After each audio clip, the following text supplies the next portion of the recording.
Welcome to the Jamodi podcast. We are all surrounded by amazing coaches and leaders. So let's get an inside look at not just what they do, but how they do what they do. After all, becoming the best versions of ourselves is Jamodi, just a matter of doing it. Coaches, the Jamodi podcast is powered by Ballogy. Manage and measure your players' skill development and increase accountability year-round utilizing the Ballogy app. Boost inter-squad competition with drills backed by the National High School Basketball Coaches Association, including a 40-shot Ballogy skills assessment. Please visit ballogy.com/teams for information on how you can provide this resource for your team. So unique with you is the fact that you have a coaching background, but now that, like you said before, you coach coaches and you're constantly out there watching and listening and taking notes. And so this may be hard to answer, but what's one of the best things you've borrowed lately? One of the best things I've borrowed lately, something I read in a blog post recently, where it was the blog post was someone who's like a business coach. So I've started reading things for people who are doing coaching of other leaders and to sort of like, borrow ideas from. And they were talking to a CEO, and the CEO said, like, this division of our company is on life support. Meaning it's just sort of like they're existing. It's not losing money. It's not gaining. It's not profitable, but it's just sort of like, those employees, the leaders, is sort of like they just show up and do their job, sort of like just coasting along. And her advice was, in the best companies, nothing is on life support. And I've adopted that phrase of like nothing on life support. And I've started like talking to the coaches about, how's your strength and conditioning program? Are we getting, we go to the weight room, I can't tell that my guys are jumping any higher, running any faster, any quicker. Like, that might be on life support. How's your rebounding? How's your practice planning? If you've got any part of your coaching that you would describe as it's kind of on life support, let's tackle that. And I borrowed that from that blog post I read. Dr. Julia Garner. So Garner is a great follow if anyone is interested in who I'm referring to. And then I examine myself, coach, is like, what part of my mentoring of coaches is like kind of been on life support, or I'm just rocking along. I'm making some money now doing this, and I've kind of got the same coaches.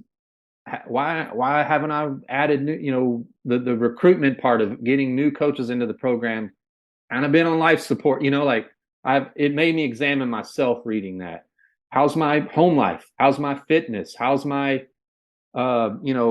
sleep, the balance I have in, what part of my own life is on life support, if you will. So that's the best thing I borrowed lately. Coach, that's really good. And there's a few things I think we can unpack with that. The first one is just I appreciate the fact that you're finding things outside of basketball. I've had a lot of coaches make the comment of don't just stay within your sport or your activity, and learn from other sports, from football coaches, from rugby coaches, soccer, and then in your case, from business people. So I think that's a great challenge. I struggle with that. I kind of stay in my lane, but golly, there's so much crossover there, right?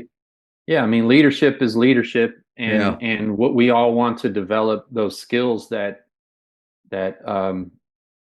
translate to leading people, which is what coaches do. And those skills are being applied in places other than sports. And I do think you often see people that have an athletic background who develop their leadership chops through the sports world do well in the business world when they leave sports. And I can speak for my wife's company. The CEO of her company played football at Florida State. One of her coworkers was a PGA Tour golf professional. So that mental toughness, the leadership and the lessons, those are universal principles, and I try to tap into those. Man, great point there of why sports are so important. With our players, it can't just be about winning, because at the end of the day, these lessons that they're learning, to your point, I mean, they're going to follow them for the rest of their lives and greatly impact them and make them valuable for their jobs. Because the majority of the players I coach, basketball is done after these 3 or 4 years. So I don't want them to look back and think, yeah, what did Coach Saban really care about? Man, it was just winning. Anything winning. It wasn't anything else. Yeah. Obviously, if you're not moving your program towards winning and excellence, then maybe you're on life support, right? Yeah. But there has to be this it's kind of like what Phil Jackson said, there's more to life than basketball, but there's more to basketball than basketball. And we got to tap into that, right? I agree. And what is team building? What is leading? If it's nothing but a group of people bringing their talents together for a purpose. And that happens outside of sports. So I like that you talked about that life support thing. Is, man, that's an awesome way to look at, like you said, your program yourself. Like I was thinking about my workouts and my nutrition. Yeah. And how often those are definitely on life support. And but like you got to think of what's after life support. Yeah. Like what's the next step? Either we we either get off of it or in a bad way or a good way, right? So you got to recognize it, but then there has to be an action step. Because if recognition and then just, that's okay, it just is what it is, then you're going down that negative direction of what's after life support, or you can rebound from it. And I was thinking about not just looking at ourselves and our program in that, but individually looking at your players. Like which of your players are on life support within your program? Meaning they're just floating along, just existing, not growing, not grasping onto a higher purpose within it. So maybe there's something even at that level that we can use 100%. That term for. Yeah, I think so too. Just like you've got players who are complying, they make their way through the drills, they don't kill the drill, they make their way through practice. They don't get praised nor chastised. They just sort of like get it over with. What I would say is let's make sure that nobody is just coasting. Yep. Let's say you recognize, now that we kind of have this self-awareness and you're just standing in the gym. I even think like in an open gym environment, you can figure out those guys pretty quick. And you see one, what's that conversation with them like? Because obviously you don't want to say, hey, I feel like you're on life support. You're just barely floating. The next step for you is like, what's that conversation like for you? It's a great question. I would say, I think as coaches, if we analyzed our habits, like if we filmed ourselves, our best players get the most coaching. Like the interactions, we're talking to our starters, we got to set this screen better or whatever, like that. Most of those coaching interjections are to the starters. And I would challenge coaches to go further and give that same energy to every player, even if it means you're now giving less energy and direction to your better players. Like try to disperse that further. And the conversation would sound something like, hey, you're important to this program also. And I know you may not feel like you're the leader on the court of this team, but you're important to this program also. So get back on defense. So set a screen. So whatever. That correction you're wanting to make. But like letting every player know you're important to this program too. That's a good nugget, because you're right. I mean, I asked Coach Thomas. Tommy Thomas was my high school coach and at the Colony, Texas. And when I first got started in this, I asked him, what's one thing? This is back in like 2006. I was at Naaman Forest with Jeff Clarkson, and just said, what's one thing you do differently, Coach, if you could start over? And he said, I would spend more time and pay more attention to guys 9, 10, 11, 12, 13, however many on the bench.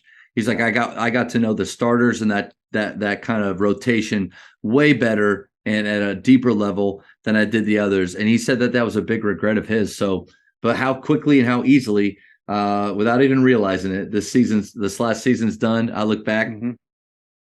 Did I give them all the same and my best stuff? I've read something before that says your second string is more important than your first, and I would say the genesis of that quote would be those guys are fine. They can play. They're okay. They're fine. I always say the true health of your program. Show me your 10th player. Show me your 10th player versus the program down the road's 10th player versus the state champion 10th player or something like that. That to me, like, your good players sort of like have genetic predisposition. They maybe have whatever that's leading it, but like that is your work personified. Yeah, What's your program's skill development look like? Can your 10th player dribble, pass, and shoot?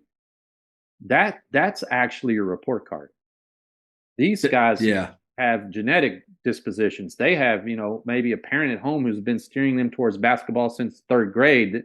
But like, this 10th player, could they go in a game and like, you don't hide your eyes and like, don't pass it to this guy, or like, we got to hide this player, put them in the corner, and don't, could your 10th player play at another school down the road or something like that? Like, to me, that's the true report card of a program. Your floor versus your ceiling.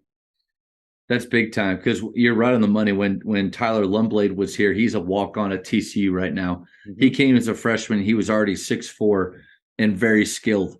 And as he did progress and did get better, I got to be careful hanging my hat on, well, yeah, I helped produce Tyler Lumblade. Yeah. Did I? Did I really? Yeah. Or was he darn good? His dad played in college. He had already done the work and the reps even before getting here. Yeah. But yeah, you're right on the money. Those guys that 8, 9, 10, how are they progressing? And I feel like training them in a similar way. I don't know, how often do we change our training for almost give them like 2 paths?